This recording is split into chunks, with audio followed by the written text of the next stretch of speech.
வணக்கம். சோக ராகத்தில் சிருங்கார ரசம் ஏற்றி 2 தாளங்களில் நம்மை ரசிக்க வைத்த இசைஞானி இளையராஜா. திருமண அழைப்பிதழ்களில் திருக்குறளுக்கு பின் அதிகம் அச்சிடப்பட்ட கவிப்பேரரசு வைரமுத்துவின் 2 வரிகள். இந்த பாடலை கவிக்கோ அப்துல் ரஹ்மான் எந்த அளவுக்கு கொண்டாடினார்? இவ்வளவு சிறப்புள்ள பாட்டு எந்த பாட்டு? இது குறித்து தான் பார்க்க போறோம்.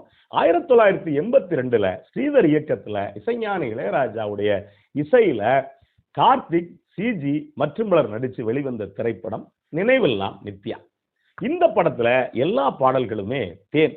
அதுலயும் குறிப்பா கவிப்பேரரசு வைரமுத்து ஒரு பாட்டு எழுதத்தான் அழைக்கப்படுறார். அவர் எழுதின வரிகளை பார்த்துட்டு ஸ்ரீதர் கூப்பிட்டு எல்லா பாட்டையுமே நீங்களே எழுதுங்க அப்படின்னு சொல்றாரு. ரோஜாவை தாலாட்டும் தென்றல் அப்படிங்கிற இந்த பாட்டை பத்தி தான் பார்க்க போறோம். இந்த பாட்டுக்கான சூழல் என்ன அப்படின்னா காதல் தான். ஒரு தோட்டம், பூங்கா, நீங்க எப்படி வேணாலும் வச்சுக்கோங்களேன். அந்த இடத்துல நிறைய மலர்கள், செடி கொடிகள், மரங்கள் எல்லாம் இருக்கு. இந்த இடத்துல சந்திக்கிறாங்க. இந்த பாட்டை இசைஞானி இளையராஜா பண்ண வேலைகள் இருக்குல்ல, இந்த பாட்டை பந்தோராளி அப்படிங்கிற ராகத்துல இசைஞானி இளையராஜா இசையமைச்சிருப்பாரு. இந்த ராகத்துக்கு இன்னொரு பேரு காமவர்த்தினி அப்படின்னு பேரு. இது கொஞ்சம் பக்தி, இன்னொரு பக்கம் லேசான சோகம் ததும்பக்கூடிய ராகம். ஆனா இந்த பாட்டை கவனிச்சு பாத்தீங்கன்னா அப்படியான ஒரு ராகத்துல சிருங்கார ரசம் ஏற்றி, அதாவது காமவயப்பட முடியும் இந்த பாட்டால அப்படின்னு இந்த ராகத்தை கொஞ்சம் மாத்தி இருப்பாரு இசைஞானி இளையராஜா. இந்த ராகத்துக்கு தமிழ்ல சாதாரிப்பன் அப்படின்னு பேரு. அது சாதா ரிப்பன் கிடையாது, சாதாரிப்பன் அப்படின்னு பேரு. இந்த பண் முல்லை நிலத்துக்கானது, அதாவது காடும் காடு சார்ந்த இடத்துக்கானது. இந்த பண்ணை அதிகமா தேவாரத்துல பயன்படுத்தி இருப்பாங்க அப்படின்னு வச்சுக்கோங்களேன். இப்ப இந்த பாட்டுக்குள்ள இசைஞானி இளையராஜா பண்ண விஷயங்கள் இருக்குல்ல, என்ன அப்படின்னா 2 தாளத்துல பண்ணியிருப்பாரு அப்படின்னு நான் சொல்லியிருப்பேன். என்ன 2 தாளம்னா, ஆரம்பத்துல பாத்தீங்கன்னா தக்க திம்மி தக்க சொன்ன தக்க திம்மி தக்க சொன்ன அந்த தாளத்துல வரும்.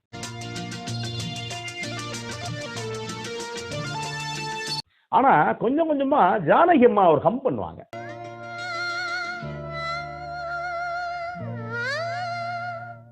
அந்த ஹம் பண்ற இடம் வர்றப்ப கவனிச்சு பாத்தீங்கன்னா அதுக்கு பிறகு நீங்க 3/4 அந்த பாட்டு வரும்.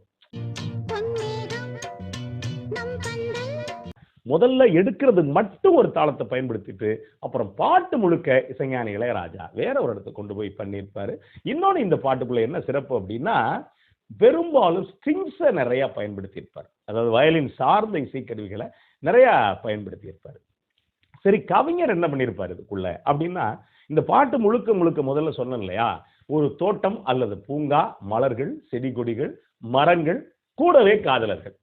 இதை தாண்டி வேற எங்கேயுமே போயிருக்க மாட்டாரு.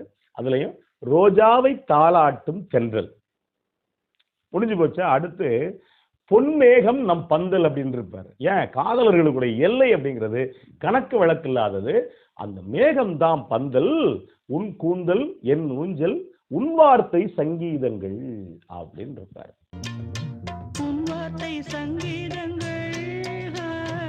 இதுக்குள்ள முதல் சரணம் ரொம்ப அழகா சொல்லியிருப்பாரு.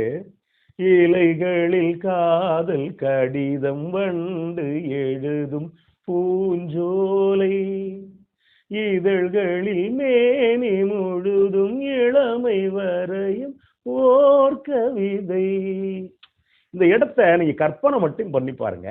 ஒரு பக்கம் வண்டு, இன்னொரு பக்கம் காதலர்கள், இதழ். இதை நான் விளக்கமே சொல்ல வேண்டியதில்லை. அதுக்கு அடுத்த மௌனமே சம்மதம் என்று திண்டுதே மன்மத வண்டு அப்படிங்கிற இடத்துல ஒரு சின்ன ஒரு ஹம்மிங் கொடுப்பாங்க. அது ரொம்ப அழகு. இதுதான் சிருங்கார ரசத்தை கொஞ்சம் அப்படி இப்படி ஏத்தி அழகுபடுத்துறது. சரி, இந்த பாட்டுக்குள்ள 2வது சரணம் இருக்கு இல்லையா, 2வது சரணத்துல சொல்லி இருப்பாரு, வசந்தங்கள் வாழ்த்தும் பொழுது உனது கிளையில் பூவாவேன், இலையுதிர் காலம் முழுதும் மகிழ்ந்து உனக்கு. அடுத்த வரி ஆண் சொல்றான், அப்ப நீ எப்படின்னா, நான் சோகமா இருக்கும் போது எனக்கு நீ நீராகி எனக்கு உதவி செய்வ, நான் மகிழ்ச்சியா இருக்கும் போது பூ எங்க போக்கும், அடியிலையா போக்கும், உச்சியில நின்று என்னுடைய வெற்றியை நீ கொண்டாடுவ. அப்படின்னா நான் என்ன செய்வேன் அப்படின்னா, பூவிலே மெத்தைகள் தைப்பேன், பொண்ணுக்குள் மங்கையை வைப்பேன், நீ கட்டும் சேலைக்குள் நூலாவேன் அப்படின்னு இருப்பார். இந்த இடம் அவ்வளவு அழகா கவிஞர் வடிச்சு எடுத்திருப்பாரு. இப்ப நான் சொன்னது இல்லையா, இந்த பாட்டை நீங்க முழுசா கேளுங்க. இதுல வரக்கூடிய எந்த 2 வரிகள் திருக்குறளுக்கு அடுத்து இடம்பெற்றது அப்படிங்கிறது இருக்கு இல்லையா.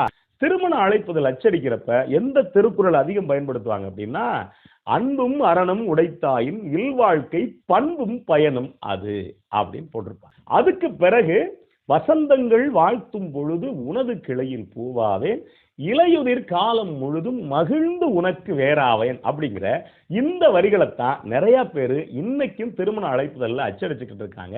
கவிஞருக்கு ரொம்ப அதிகமா வந்த இந்த கடிதங்கள், அழைப்புதல்கள் இதுவாகத்தான் இருக்கும் அப்படின்னு சொல்றாங்க. அந்த வகையில இந்த பாட்டு அவ்வளவு சிறப்பான பாட்டு. இன்னொரு பக்கம் கவிக்கோ அப்துல் ரஹ்மான் இந்த பாட்டை கேட்டுட்டு கவிஞர்கிட்ட ஒரு முறை சொல்லியிருக்காரு, பாட்டுன்னா அப்படி எழுதணுப்பா, 2 வரியில இலக்கியம் படைக்கணும், உச்சம் தொடணுப்பா, அவ்வளவு சிறப்பான பாட்டு அப்படின்னு சொல்லி கவிக்கோ சொல்லியிருக்காரு. நீங்க இந்த பாட்டை கேட்டு பாருங்க. இந்த பாட்டு உண்மையிலேயே தேன். நன்றி, வணக்கம்.